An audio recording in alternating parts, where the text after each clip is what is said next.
Washington, D.C.? You all know where you are, right? You are in the people's capital.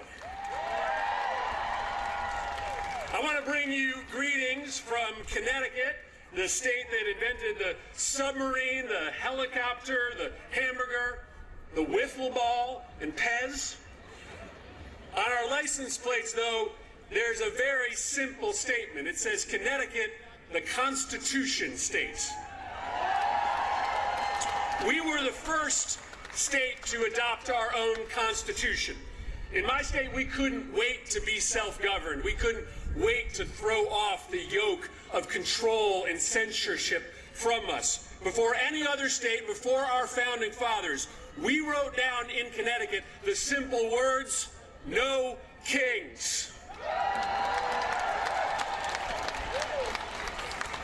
And I'm here today to share with you some unsurprising news. We are not on the verge of an authoritarian takeover. We are in the middle of an authoritarian takeover. But Trump has not won. Our democracy is in peril, but it can be saved. But no one's riding to our rescue, and I just want to be clear with you about that today. No one's riding to our rescue. There aren't establishment responsible Republicans that are riding to our rescue.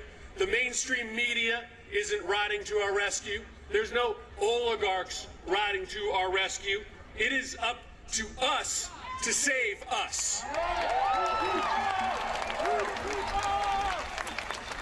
Now, recently, when I gave this warning that we are in the middle of that totalitarian takeover, one of my colleagues said, well, be careful. You don't want to scare people, but you guys can handle the truth, right? You guys deserve the truth, right? The truth is that Donald Trump is the most corrupt president in the history of the United States of America. The truth is that he is enacting a detailed step-by-step plan to try to destroy all of the things that protect our democracy, free speech, fair elections, an independent press, the right to peacefully protest. But the truth is also this: he has not won yet. The people still rule in this country. And today, all across America, in numbers that may eclipse any day of protest in our nation's history, Americans are saying loudly and proudly that we are a free people. We are not a people that can be ruled. Our government is not for sale. No king! No king! No king! Now, I want to be honest with you about what's going on, and you know it. As we stand here today, the government is shut down, and shutdowns are painful. They hurt people. And frankly, that's why there was not a single government shutdown when Joe Biden was president and Democrats were in charge of Congress.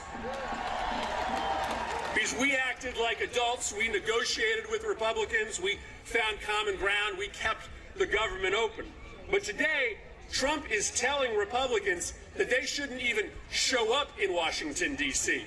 The House Republicans have been on an unplanned vacation from D.C. for 5 weeks.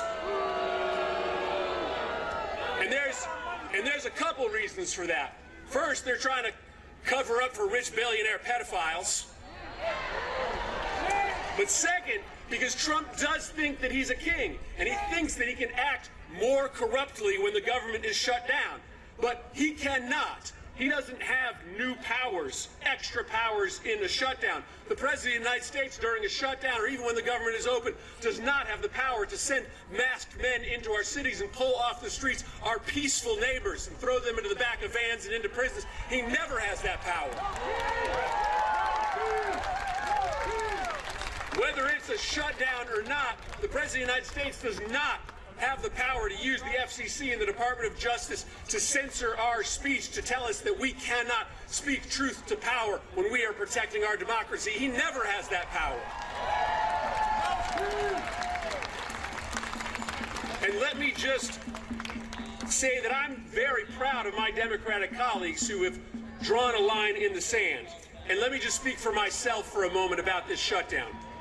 I will not vote for a budget that throws millions of people off their health care just to pay for a tax cut for billionaires and corporations.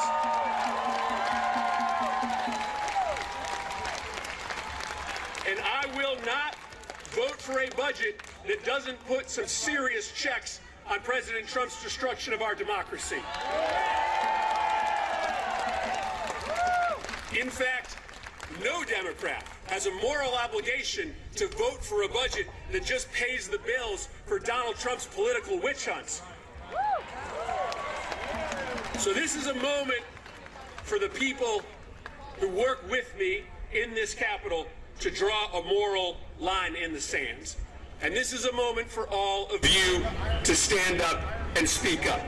Listen, President Trump thinks that he can bully us into silence.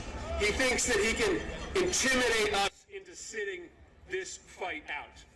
But judging by the number of people here today, judging by the number of people standing up all across this country, he thinks he can silence us, he thinks he can bully us, but he cannot and he will not.